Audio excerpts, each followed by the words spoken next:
Hey everyone, and welcome back to The Explainer. I am super excited you're here today because, well, we're about to go on a pretty wild ride. We're going to trace the actual trajectory of radical political movements, starting from the gritty, highly localized street protests of 1970s Germany and zooming all the way out to the complex global political theories that are shaping radical movements today. It's a fascinating story about architecture, ideology, and action, and I absolutely cannot wait to unpack it with you. Okay, let's dive right into this. Just take a look at the visceral, physical conflict happening here between police and protesters during the German squatter movement back in the 1970s. As observers of history, we've got to realize that to truly wrap our heads around modern political theory, we have to first look at what was literally happening on the ground. These weren't just, abstract debates happening in quiet university halls. No way. These were intense physical clashes over space, over property, and really over the very fabric of the city itself. So, here's our intellectual roadmap for today. We're going to kick things off with the German squatter movement, then look at the fight to save historic architecture, define contemporary anarchism, compare autonomism versus anarchism, and finally, wrap up with the new anarchists. Let's get to it. All right, Section 1, the German squatter movement, ideology to action. Now, to understand why these buildings were being occupied in the first place, we really have to set the scene. Post-World War II housing crises, mixed with the massive student revolts of the late 60s, created an absolute powder keg in West German cities, especially in places like Frankfurt and Berlin. In Frankfurt, the early squats basically became a stage for intense ideological trench warfare. See, Frankfurt was this rapidly growing financial hub, right? And office space was just way more profitable than residential space. So left-wing students started occupying buildings to physically stop them from being demolished. But internally, man, it was chaotic. Our sources note that you had heavily debated Marxist ideologies clashing all the time: Leninists, Trotskyists, Maoists. Actually, the German beat author Jörg Fauser brilliantly captured this vibe. He described life in these early squats as just an endless plenary session, interrupted only by sleep. It was all about trying to win people over with political theory. Now, what's really interesting about this is how the movement totally shifted gears as we moved into 1980s West Berlin. Just look at these vibrant, totally chaotic posters from the 1981 To What? Or Do Something Congress. By this point, the squatter scene was really moving away from those strict Marxist dogmas of 1968. Instead, they fully embraced this vibrant DIY punk subculture.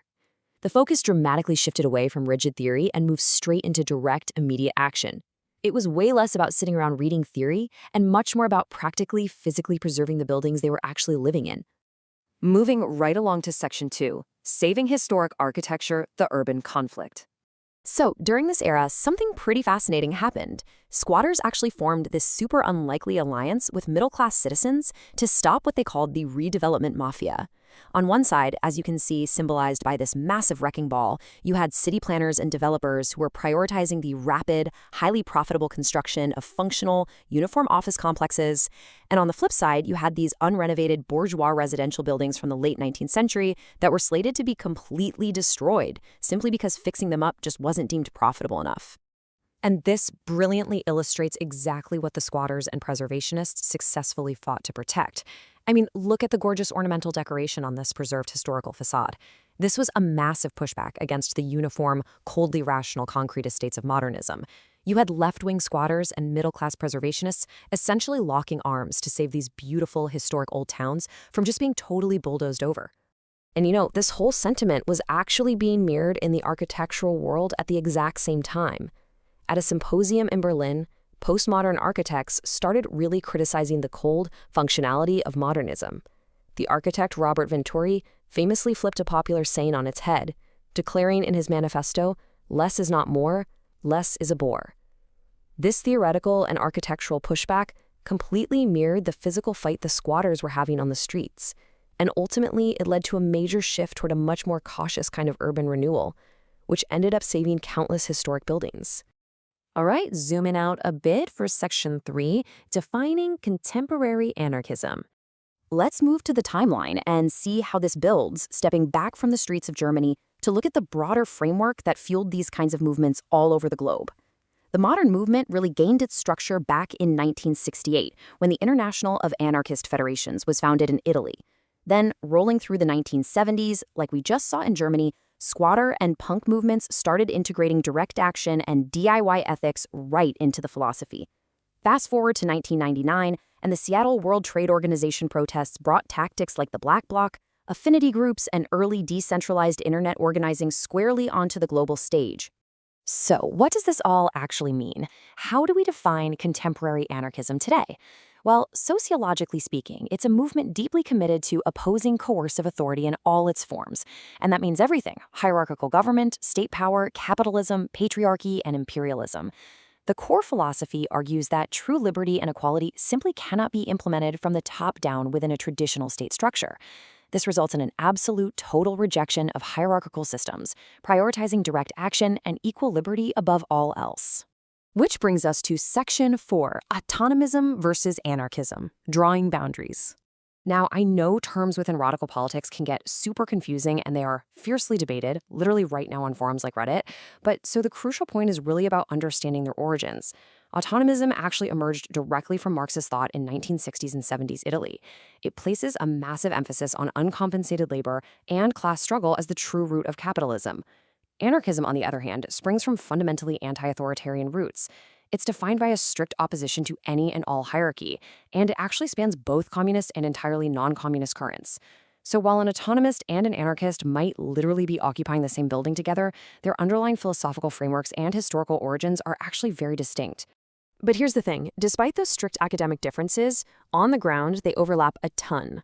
Both groups totally reject traditional state institutions. They both use decentralized technologies and prefer to operate in small, leaderless affinity groups rather than joining traditional labor unions or political parties. They unite heavily in anti-capitalist movements and strongly favor direct, prefigurative action. And if you're wondering what that means, it basically means they try to build the society they want to see right now in the present moment, rather than waiting around for representative politics to eventually do it for them. And finally, Section 5, the new anarchists, evolving ideologies. Because, anarchism isn't just stuck in the past. It's constantly evolving way beyond the working class debates of the 19th and 20th centuries.